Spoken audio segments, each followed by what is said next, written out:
Ang pinsan ni Dina ay isang American citizen na nagdesisyong manatili dito sa Pilipinas. Nagtayo ito ng isang negosyo at kapartner niya sa negosyo si Dina. Ayon kay Dina, medyo nahihirapan na si kinakailangan na magpa-renew ng Alien Certificate of Registration ang pinsan. Nais nilang malaman kung maaari na lang daw bang magpa-naturalized Filipino citizen ito.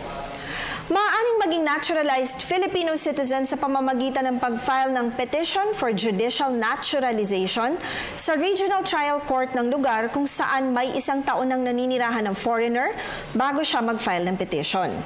Sa kanyang petisyon, dapat maipakita niya ang mga sumusunod na requirements. Una, siya ay at least 21 years old. Ikalawa, nakatira na siya sa Pilipinas sa loob ng 10 taon o di naman kaya ay 5 taon kung siya ay nakapangasawa ng Filipino. Ikatlo, siya ay may good moral character, naniniwala sa ating konstitusyon.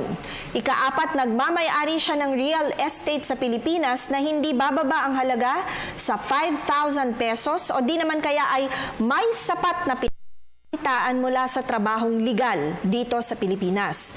Ikalima, siya ay nakapagsasalita at nakasusulat ng Filipino o English. At ika-6, kung siya ay may mga menor de edad na anak, ang mga ito ay dapat na naka-enroll sa eskwelahang kinikilala ng Department of Education kung saan itinuturo ang Philippine History, Government, and Civics.